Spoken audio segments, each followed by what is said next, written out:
Hello everyone, welcome to Guidely. कैसे हैं आप सब और कैसे चल रही है आपकी जैब की प्रिपरेशन? आई होप आप सब बहुत अच्छे होंगे और आपकी जैब का प्रिपरेशन भी बहुत अच्छी चल रही होगी। तो फ्रेंड्स, आज हम बात करने वाले हैं जैब के न्यू सिलेबस के लिए, क्योंकि काफी सारे स्टूडेंट का ये कंसर्न था कि क्या जैब का सिलेबस चेंज हो गया है, क्या उसमें किसी तरह का कोई पैटर्न चेंज हुआ है, क्या कोई टॉपिक चेंज हुआ है। तो उसी के लिए मैं प्रगति मिश्रा आज आपके ये सारे के सारे डाउट क्लियर करने वाली हूँ, क्योंकि बहुत सारे स्टूडेंट्स कैसे कमेंट आते हैं, उनको कंसर्न होता है क्या मैम जैब का पैटर्न तो नहीं चेंज हो गया, क्या जैब का सिलेबस तो चेंज नहीं होगा। तो आज आपके सारे सवालों का जवाब मिलने वाला है। तो without any delay let's get started. तो आज हम बात करने वाले हैं जैब का न्यू सिलेबस, यानी आज हम इस सीरीज के जरिए आपके सारे डाउट क्लियर करने वाले हैं कि पेपर वाइज ब्रेक डाउन करने वाले हैं आज हम कि जैब का सिलेबस का को कितने पेपर्स होते हैं, उन पेपर का सिलेबस क्या है, क्या चेंजेस हुए हैं और क्या नहीं।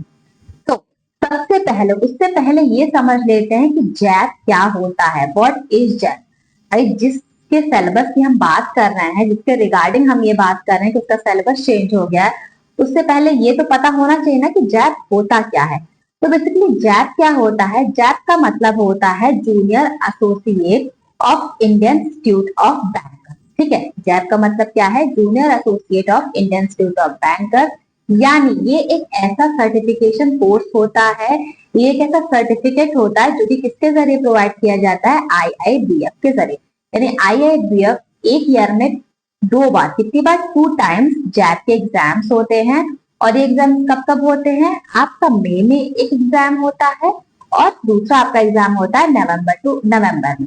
ठीक है, यानी ईयर में कितने बार होते हैं? एक ईयर में 2 टाइम्स आपके जैब के एग्जाम होते हैं।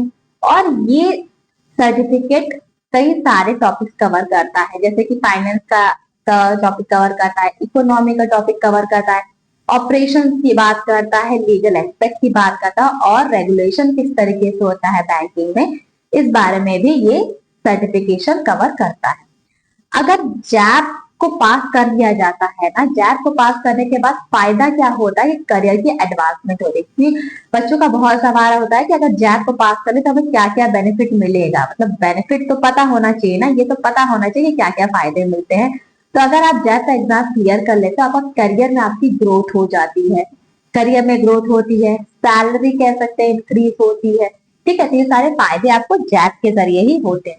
इसके अलावा जैब क्लियर करने के बाद जो एक कहते हैं ना, एक रास्ता है, एक जो डोर है प्रमोशन का, वो खुल जाता है। हायर सैलरी रिसीव होती है। जो भी बैंकिंग प्रोफेशनल्स हैं उनको फायदा क्या क्या होता है? उनका प्रमोशन हो जाता है, उनकी सैलरी इंक्रीज हो जाती है। तो जितने भी बैंकर्स हैं वो क्या चाहते हैं? वो तो ये चाहते हैं ना कि उनका उनका भाई उनकी सैलरी इंक्रीज हो जाए, उनका प्रमोशन हो जाए, हायर स्केल उनका हो जाए। तो इसी के लिए जैब एग्जाम कंडक्ट होता है, जिसको IIPF कंडक्ट करवाता है। और अगर कोई बैंकर इसे क्लियर कर लेता है तो वो एलिजिबल हो जाता है कि सैलरी इंक्रीज हो जाएगी, उसका प्रमोशन भी हो जाता है जैब एग्जाम के जरिए। अच्छा, कुछ स्टूडेंट का सवाल होता है कि क्या कोई नॉन बैंकर जैब की प्रिपरेशन नहीं कर सकता? बेशक, अगर आप नॉन मेंबर हैं तो आप नॉन मेंबरशिप के जरिए अपना रजिस्ट्रेशन करवा सकते हैं। और जो नॉन बैंकर्स होते हैं उनको DBF का एग्जाम देना पड़ता है, यानी डिप्लोमा इन बैंकिंग फाइनेंस का उन्हें एग्जाम देना पड़ता है, जिसके जरिए वो सिलेबस जो जैब का है वही सिलेबस DBF का होता है। यानी DBF का एग्जाम किनके लिए? जो कि नॉन बैंकर्स हैं, और जैब का एग्जाम उनके लिए होता है जो कि ऑलरेडी बैंक में काम कर रहे हैं। तो आई होप आपको ये तो समझ में आएगा कि जैब एग्जाम होता क्या है। अब बात करते हैं कि जैब एग्जाम का पैटर्न क्या है। तो बेसिकली देखिए, जैब की अगर मैं बात करूँ तो इसमें टोटल 4 पेपर्स होते हैं, जिसमें सबसे पहला पेपर होता है इंडियन इकोनॉमी और इंडियन फाइनेंशियल सिस्टम पे, यानी IE और IFS का। ठीक है, ये 100 टोटल क्वेश्चन कितने आते हैं? 100 क्वेश्चन आते हैं और 100 मार्क्स, यानी एक क्वेश्चन कितने मार्क का होता है? 1 मार्क का होता है और ड्यूरेशन भी इसकी 2 आवर्स होती है। इसके बाद principle and practices of banking का एग्जाम होता है, जिसे PPB कहते हैं। और इसका भी एग्जाम पैटर्न सेम है, यानी इसमें भी 100 क्वेश्चन आएंगे 100 मार्क्स के लिए। ड्यूरेशन सबकी सेम होती है। इसके बाद accounting and finance for bankers का एग्जाम होता है, AFM का एग्जाम होता है, और ये भी 100 क्वेश्चन में आते हैं 100 मार्क्स के लिए। फिर RBWM यानी retail banking and wealth management का एग्जाम होता है, और अगेन ये भी 100 मार्क्स का होता है, जिसमें 100 क्वेश्चन आते हैं। ड्यूरेशन सबकी सेम, यानी कि ड्यूरेशन सबकी 2 आवर्स होते हैं, यानी 4 पेपर्स होते हैं जिनमें टोटल कितने क्वेश्चन आते हैं, 100 क्वेश्चन आते हैं, और एक क्वेश्चन 1 मार्क का, यानी टोटल क्वेश्चन जो होते हैं वो 100 मार्क के होते हैं।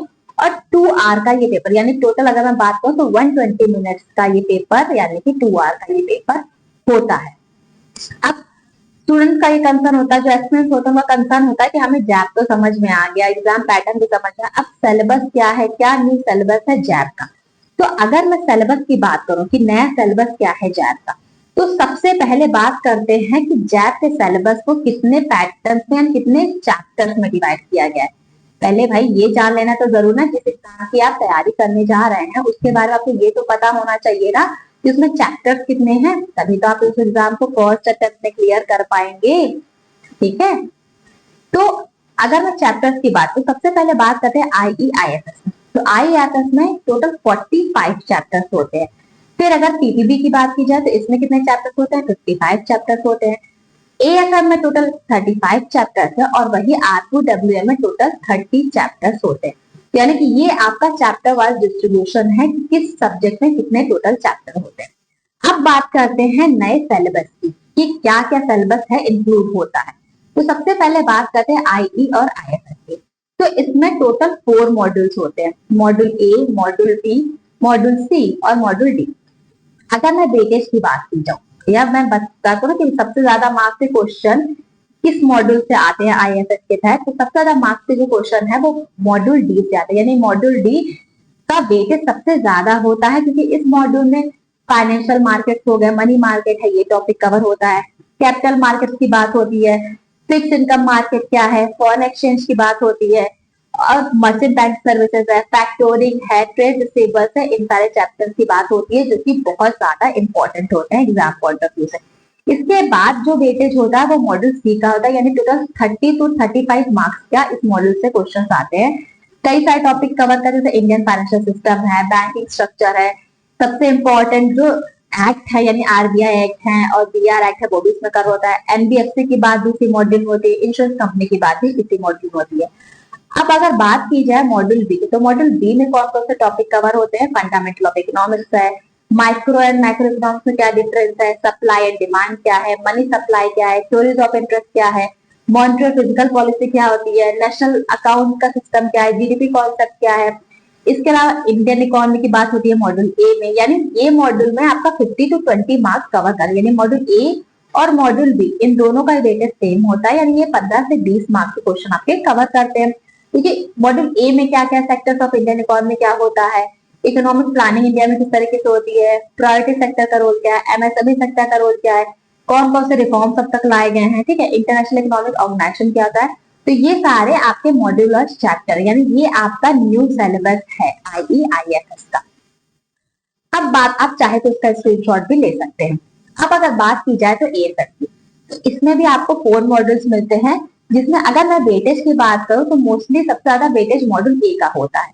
मॉड्यूल ए में कौन कौन से टॉपिक आपके न्यू सिलेबस के अकॉर्डिंग कवर अप होते हैं, इसमें आपका अकाउंटिंग का स्कोप बताया जाता है, बेसिक अकाउंटिंग किस तरीके से, उसका प्रोसीजर क्या है, प्रोसेस क्या है, कैश बुक्स क्या होती हैं, लेजर क्या है, BRS क्या होता है, बैंक रिकंसिलिएशन स्टेटमेंट क्या होता है, ट्रायल बैलेंस क्या है, डेप्रिसिएशन है, कैपिटल रेवेन्यू है, ये सारे टॉपिक आपके मॉड्यूल ए में कवर होते हैं। मॉड्यूल बी की बात की जाए तो बैलेंस शीट है, प्रिपरेशन ऑफ फाइनेंस अकाउंट्स है, ठीक है, कैश फ्लो क्या है, फंड फ्लो क्या है, इनका कैसे इसको सॉल्व किया जाता है, कोर बैंकिंग सिस्टम क्या है, कंप्राइज अकाउंटिंग कैसे होती है, ये सारा आपका मॉड्यूल बी में कवर होता है।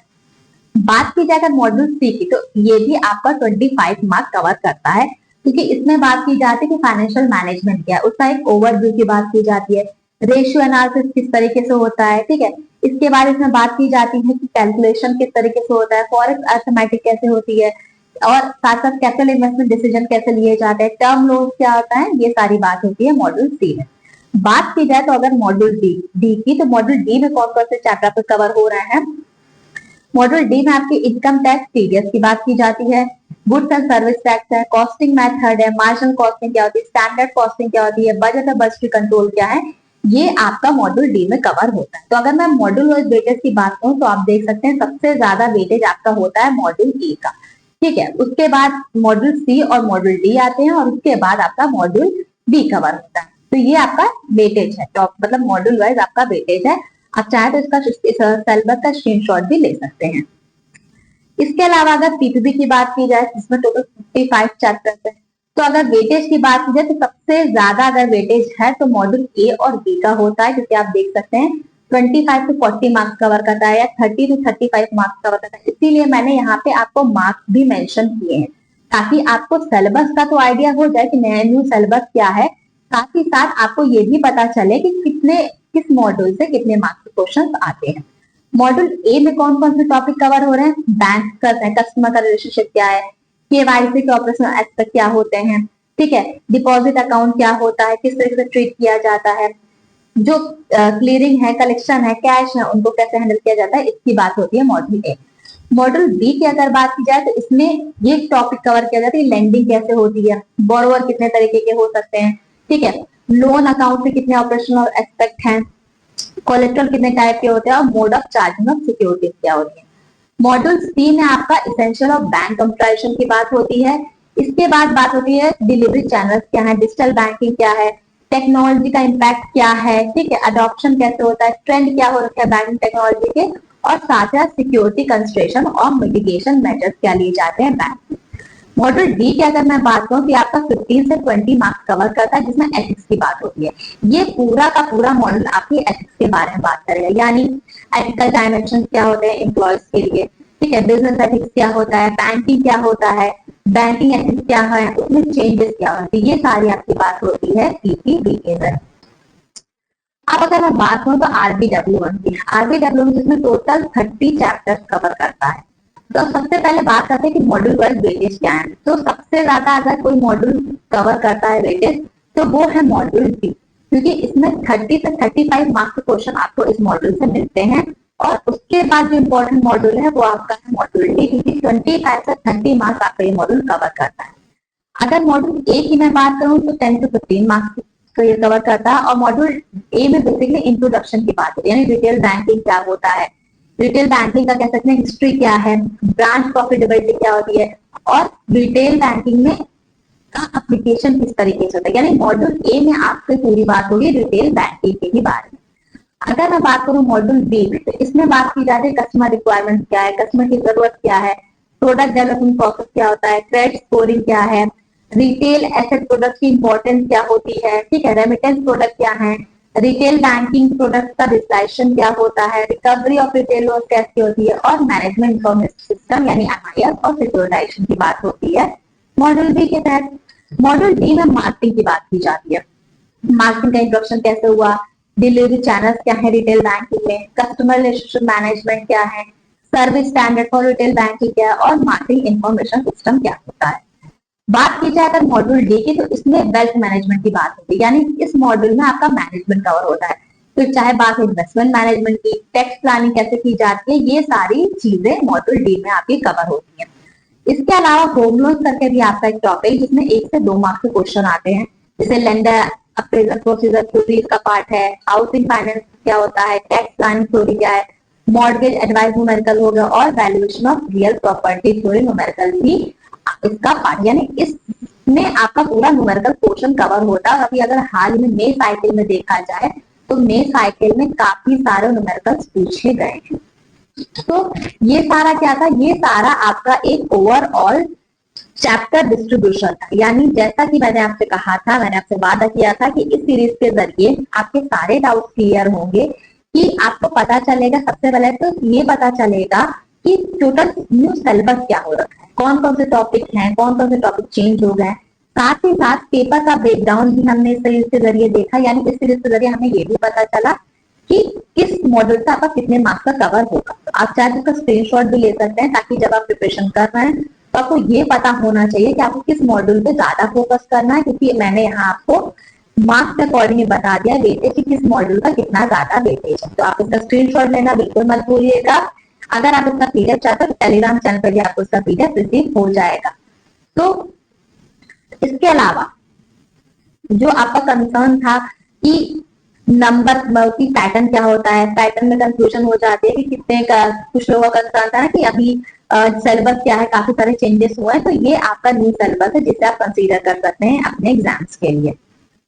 इसके अलावा आप देख सकते हैं गाइडली ने मई साइकिल में आपको ब्लॉकबस्टर रिजल्ट प्रोवाइड किया है। तो अगर आप चाहते हैं कि इसमें आपका अगली पिक्चर आपकी हो, यानी इसमें आप अपने पिक्चर देखना चाहते हैं अगला नंबर आपका है, तो चैनल को सब्सक्राइब करना बिल्कुल मत भूलिएगा और फाउंडेशन सीरीज ज्वाइन करना बिल्कुल मत भूलिएगा। इसके अलावा अगर आपको आज की क्लास पसंद है तो लाइक करिए, शेयर करिए, ज्यादा से ज्यादा अपने जैब एक्सपर्ट शेयर करिएगा ताकि उन्हें भी न्यू सिलेबस पता चल सके जैब का कि क्या है, उनके डाउट क्लियर हो सके। इसके अलावा अगर कोई भी डाउट है, कोई भी क्वेरी है टॉपिक के रिगार्डिंग, जैब के रिगार्डिंग, आप कमेंट कर सकते हैं। और आज का वीडियो आपको कैसा लगे जरूर बताइएगा कमेंट के जरिए। कोई भी क्वेरी रिगार्डिंग द कोर्स तो आप इस नंबर पर कॉन्टेक्ट कर सकते हैं। चैनल को सब्सक्राइब करना मत भूलिएगा क्योंकि गाइडली अभी आपके लिए बहुत सारे सरप्राइज लेके आ रहे हैं, तो वो सरप्राइज तभी पता चलेंगे जब आप चैनल को सब्सक्राइब करेंगे। टेलीग्राम चैनल ज्वाइन करना मत भूलिएगा क्योंकि इसमें आपकी जो भी क्लासेस होती है ना यूट्यूब पे, उन सबका पीडीएफ आपको फ्री में मिलता है। इसी टेलीग्राम चैनल के जरिए आपको सारे पीडीएफ मिलते हैं। आप सारी फैकल्टी से जो भी आपको यूट्यूब पर पढ़ाती है उनसे इंटरेक्ट कर पाते हैं, उनसे अपने सारे डाउट को क्लियर कर पाते हैं। तो टेलीग्राम चैनल ज्वाइन करना मस्ट है, भूलिएगा नहीं। आज के लिए फिलहाल इतना ही, मिलते हैं नेक्स्ट वीडियो सीरीज में कुछ ऐसे इंपॉर्टेंट टॉपिक के साथ। Till that take care.